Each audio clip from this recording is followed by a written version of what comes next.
कैसे आप सभी? आई होप आप लोग अच्छे होंगे। 8th क्लास, जैसा कि आप सबको पता है कि हमारा जो चैप्टर नंबर 8 चल रहा था जिसका नाम है फोर्स एंड प्रेशर, उसके लास्ट 2 वीडियोस भी आपने देखी होगी जिसके अंदर हमने फोर्स की डेफिनेशन, फोर्स की टाइप्स और वो सारी चीजें हमने देख चुके थे। अगर आप पहली बार इस चैनल को विजिट कर रहे हैं तो प्लीज मैं कहना चाहूंगी कि शुचिता साइंस पॉइंट आप सभी के लिए साइंस सब्जेक्ट में क्लासेस 6, 7, 8 की वीडियो लेकर आता है। और आपको अगर प्रीवियस चैप्टर्स भी देखने हैं तो प्लीज आप प्लेलिस्ट में जाइए, वहां पे आपको चैप्टर के एक एक पार्ट वाइज वीडियोस भी देखने को मिलेंगे, ठीक है, ताकि आपको ये प्रॉब्लम ना हो कि चैप्टर का स्टार्टिंग कहाँ से है, एंड कहाँ पे। तो आपको पार्ट 1, पार्ट 2 इसमें आराम से मेंशन कर रखा है, तो आपको प्रॉब्लम नहीं होगी। और प्लीज मैं कहना चाहूंगी कि आप इस चैनल को सब्सक्राइब जरूर से कीजिए, क्योंकि कई बार ऐसा होता है कि हम वीडियो देखते हैं, है ना, पूरा उसको समझते भी, लेकिन हम उस चैनल को सब्सक्राइब नहीं कर पाते हैं। तो सब्सक्राइब नहीं करेंगे तो आने वाले नोटिफिकेशन आपको नहीं मिल पाएंगे, और जो मैं मेहनत कर रही हूँ उस मेहनत का भी मुझे प्रतिफल नहीं मिल पाएगा, ठीक है। तो इसी के साथ हम आज का अपना टॉपिक स्टार्ट करते हैं प्रेशर के साथ। प्रेशर को हम हिंदी में क्या बोलते हैं? देखिए, कई बार क्या होता है, साइंस जो है हमारे उसमें एक ही वर्ड के जैसे हम देखते हैं इंग्लिश में बहुत सारे मीनिंग निकलते हैं, लेकिन साइंस के अंदर प्रेशर को हम हिंदी में बोलते हैं दाब। क्या बोलते हैं? दाब। ओके, तो प्रेशर को हम हिंदी में बोलते हैं दाब। इसका मतलब क्या है? क्या हो, अगर मैं जैसे प्रेशर वर्ड को हम बहुत सारे यूज में लेते हैं, जैसे कि अगर मैं आपसे कहूँ कि कोई काम का प्रेशर इतना होता है तब अपन बोलते हैं मेरे पे काम का बहुत प्रेशर है, मुझ पे प्रेशर मत डालो। एक तरह से एक ही वर्ड के अलग अलग मीनिंग हो जाते हैं, लेकिन यहाँ पे साइंस क्या कहती है प्रेशर को, थोड़ा सा हम समझते हैं। The force acting on a unit area of a surface is called pressure. It means क्या है कि एक, देखिए, फोर्स क्या है वो हम समझ चुके हैं, उसको हमें अभी समझने की जरूरत नहीं है।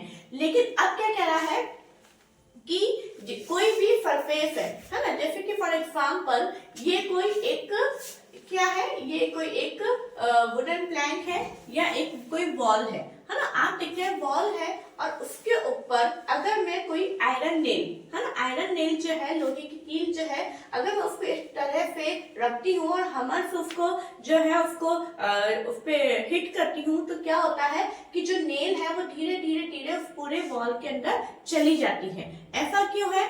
क्या हुआ कि द फोर्स, उसके ऊपर मैंने क्या अप्लाई किया, अभी देखो फॉर एग्जांपल ये वॉल है और अगर मैंने इस तरह से एक नेल कील रखी हुई है और इसके ऊपर मैं हमर से क्या कर रही हूँ, मैं इसके ऊपर एक फोर्स अप्लाई कर रही हूँ, ठीक है। Force acting on a unit area, और फोर्स जो लग रहा है वो किसके ऊपर लग रहा है? एक पर्टिकुलर एरिया के ऊपर फोर्स लग रहा है। एरिया ऑफ अ सरफेस, एक सतह का एक एरिया है ना, जैसे पूरे इसके ऊपर हम फोर्स नहीं लगा रहे, वॉल तो इतनी बड़ी है ना, आप में से हर एक जन ने कील जो है वो तो लगाई होगी वॉल के अंदर, ठीक है, हथौड़े से हमर से लगाया होगा, कि आपको पता है कि दीवार तो बहुत बड़ी होती है, लेकिन क्या हम पूरे दीवार के ऊपर फोर्स लगा रहे?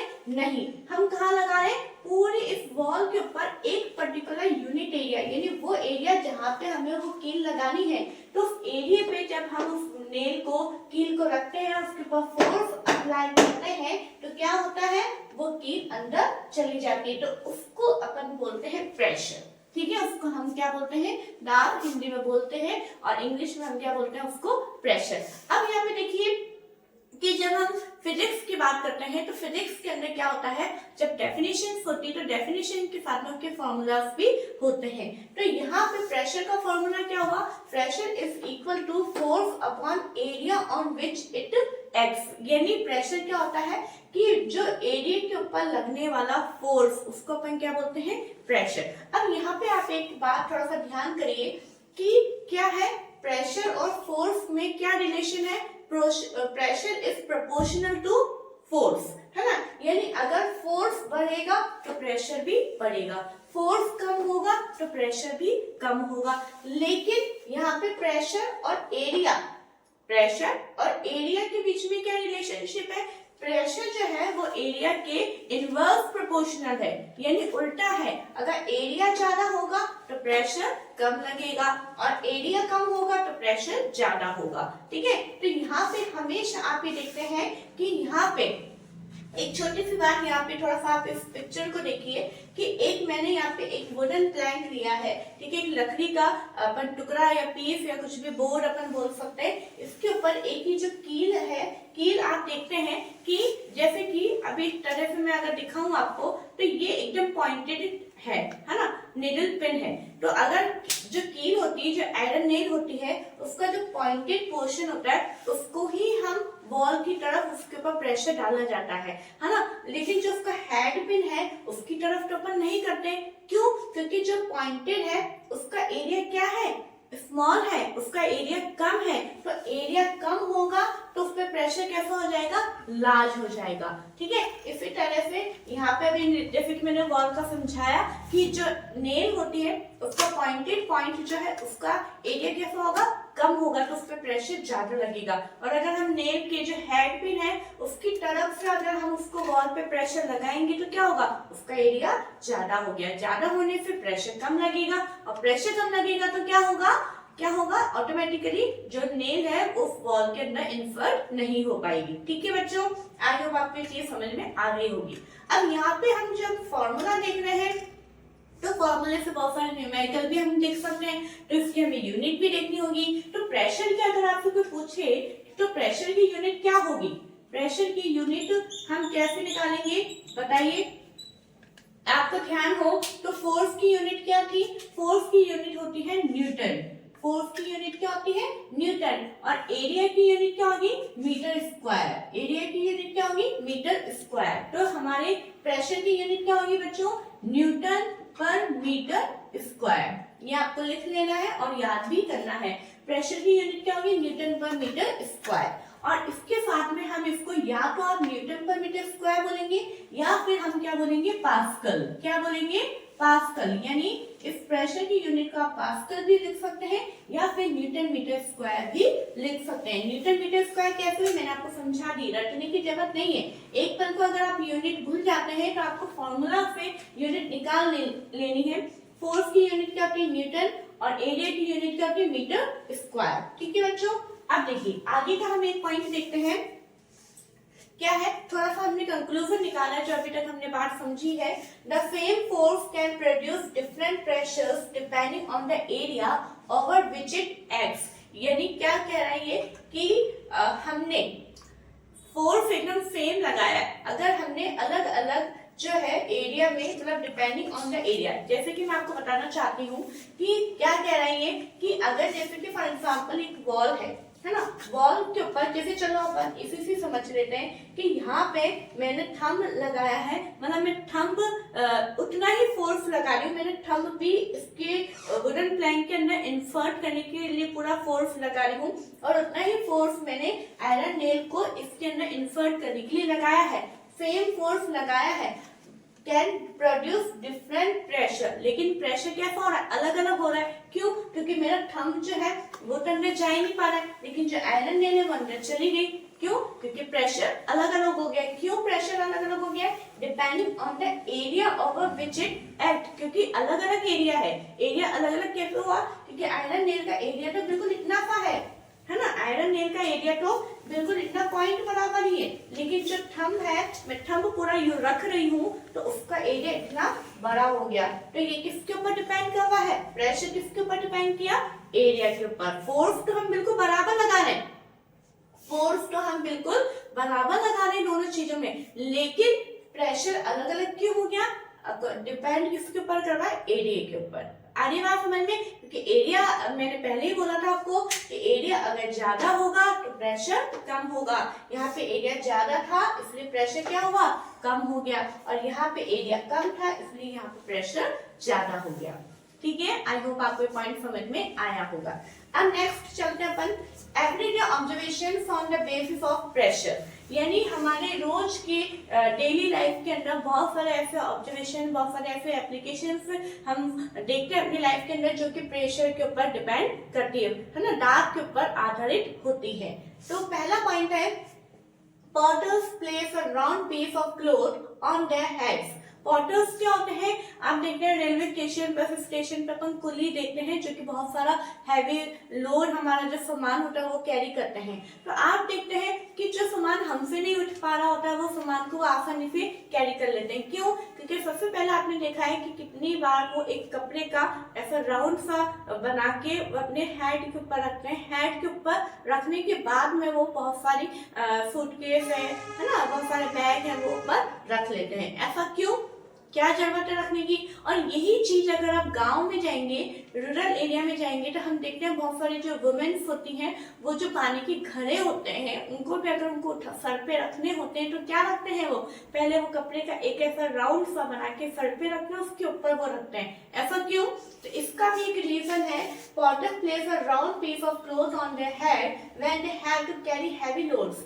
बाय डूइंग दिस वो इफेक्टली करते हैं, they increase the area of contact of the load. क्योंकि क्या होता है, जैसे कि फॉर एग्जाम्पल ये जो है एक ये हेड है और यहाँ पे ये वो कपड़े का वो बना लेते हैं और यहाँ पे वो अगर कोई भी लोड रखते हैं, कोई भी हैवी सामान रखते हैं, तो क्या हो रहा है, ये जो हैवी सामान है उसका कांटेक्ट जो अगर वो डायरेक्ट सर पे रखेंगे तो एरिया क्या होगा, बहुत कम हो जाएगा। लेकिन यहाँ पे हेड का एरिया भी आ गया प्लस इस कपड़े का भी एरिया हो गया, तो क्या हो गया, एरिया ज्यादा हो गया। तो एरिया ज्यादा होगा तो ऑटोमेटिकली प्रेशर क्या हो जाएगा, कम हो जाएगा। इसीलिए वो जो है इस तरह से रखते हैं ताकि हेड के कांटेक्ट में आने से पहले यहाँ पे एरिया ज्यादा हो जाए। देख लेते हैं क्या बोल रहा है ये। Doing this, they increase the area of contact of the load with their head. So the pressure on their head is reduced. इसलिए क्या होता है, हेड के ऊपर जो प्रेशर लगने वाला होता है वो क्या हो जाता है, रिड्यूस हो जाता है। And they find it easier to carry the load, और वो लोड को बहुत आसानी से कैरी कर लेते हैं। आई होप आपको ये चीज समझ में आ गई होगी। नेक्स्ट पॉइंट हम देख रहे हैं, a sharp knife cuts object like vegetable better because due to its very thin edge। देखिए क्या होता है, ये भी हमारे हम रोज जो है इस चीज को काम में लेते हैं। नाइफ है, नाइफ का हम देखते हैं कि जो एक तरफ की एज जो होती है वो थोड़ी सी कैसी होती है, थिक होती है, लेकिन जो दूसरी तरफ की जो एज होती है वो कैसी होती है, थिन होती है, पतली होती है। और जब भी हमें वेजिटेबल कट करना होता है या कोई भी ऑब्जेक्ट हमें कट करना होता है तो हम कौन सी तरफ से करते हैं, जो एज थिन होती है, जो एज पतली होती है, वहां पे हम उसको कट करते हैं। तो क्यों करते हैं, वही बात आ गई कि अगर ये देखिए जरा, जैसे कि फॉर एग्जाम्पल ये कोई एक वेजिटेबल है, ये जैसे कि ये कोई एक वेजिटेबल है और यहाँ पे अगर हम ये नाइफ का बिल्कुल पतला वाला हिस्सा जो इसको कट करते हैं तो क्या होता है, बिल्कुल थिन एज उसके ऊपर जा रही है। तो इट मीन्स उस वेजिटेबल का बहुत कम एरिया हमने उसको टच किया है। तो एरिया कम होगा तो प्रेशर ज्यादा होगा। तो एरिया कम लगने के कारण वो आसानी से बहुत ही इजी वे में वेजिटेबल कट हो जाएगी। ठीक है, देखिए क्या लिखा है, the force of our hand falls over a very small area. हमारे हाथों के द्वारा बहुत ही कम एरिया के अंदर क्या होगा, वो नाइफ की एज जाएगी। ठीक है, प्रोड्यूसिंग अ लार्ज प्रेशर, जिसके कारण क्या प्रोड्यूस होगा, एक लार्ज प्रेशर, यानी बहुत ज्यादा प्रेशर डेवलप होगा, जिसके कारण वो वेजिटेबल आसानी से कट हो जाएगी। ठीक है, नेक्स्ट पॉइंट देखते हैं, A school bag has wide strap made of thick cloth। आप देखते हैं आपके स्कूल बैग जो यहाँ के जो स्ट्रैप्स होते हैं, ठीक है, वो कैसे होते हैं, बहुत ही वाइड होते हैं, चौड़े होते हैं। क्यों होते हैं, और बहुत ही थिक कपड़े के भी वो बने होते हैं। ऐसा क्यों, for that the weight of the bag may fall over a large area of the shoulder of the child, producing less pressure on the shoulder। क्या होता है, जब हम बैग को आप कैरी करते हैं शोल्डर के ऊपर, तो अगर ये बिल्कुल पतली होगी, थिन होगी, एरिया कम होगा, तो क्या होगा, प्रेशर ज्यादा हो जाएगा। और प्रेशर ज्यादा होगा तो आपके शोल्डर पे उस बैग का प्रेशर बहुत ही हैवी होने लगेगा। लेकिन चूंकि हमने स्ट्रैप जो है बैग की वो वाइड कर ली है, चौड़ी कर ली है, एरिया ज्यादा हो गया है, तो अब हमारे शोल्डर पे जो प्रेशर लगने वाला वो क्या हो जाएगा, वो कम हो जाएगा, जिसके कारण हमें प्रॉब्लम नहीं होगी और हम बहुत ही आसानी से उस बैग को कैरी कर लेते हैं। आप देखते हैं बहुत भारी, आपके स्कूल में जो आप बैग लेके जाते हैं बहुत ही हैवी बैग्स होते हैं और उनको बच्चों को कई बार हम देखते हैं कि बहुत दूर से पैदल चल के भी उस बैग को कैरी करके आते हैं। तो ऐसा क्यों कर पाते हैं, इन्हीं वाइड स्ट्रैप के कारण, है ना। और भी बहुत सारे एप्लीकेशंस हैं इस प्रेशर को लेके, जैसे कि आप फॉर एग्जांपल कि अगर आप कोई मिट्टी के ऊपर खड़े हैं, है ना, अगर आप डेजर्ट में जाएंगे, मिट्टी के ऊपर खड़े होंगे या फिर आप कोई कुशन के ऊपर खड़े होंगे, तो क्या होगा कि जब आप खड़े हैं तो आपके दोनों पैर जो होते हैं वो नीचे क्या होते हैं, धंसने लगते हैं, इंफर्ट होने लगते हैं। लेकिन अगर आप उसके ऊपर पूरे लेट जाते हैं तो है ना, आपकी बॉडी उसके अंदर धंसती नहीं है। आप ये अपने जब हम बेड के ऊपर सोते हैं, खड़े होते हैं, तो आप इस चीज को अनुभव कीजिएगा कि जब आप खड़े होंगे तो आपको ऐसा लगेगा आपके पैर उसके अंदर जा रहे हैं, लेकिन जब आप लेट जाते हैं तो आपको बिल्कुल ऐसा नहीं होता है कि हम उसके अंदर जा रहे हैं। ऐसा क्यों होता है?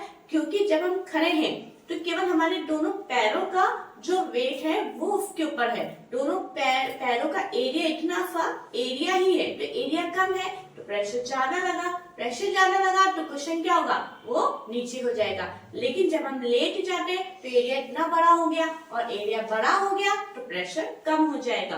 प्रेशर कम हो जाएगा तो क्या हो जाएगा, वो हम उसके अंदर इंफर्ट नहीं होंगे।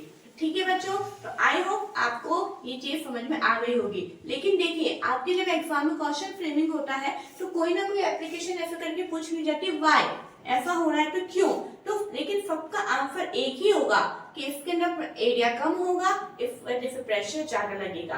तो इस तरह से आप आंसर फ्रेमिंग कर सकते हैं। ठीक है बच्चों, तो आज हमारा प्रेशर का ये फर्स्ट टॉपिक था।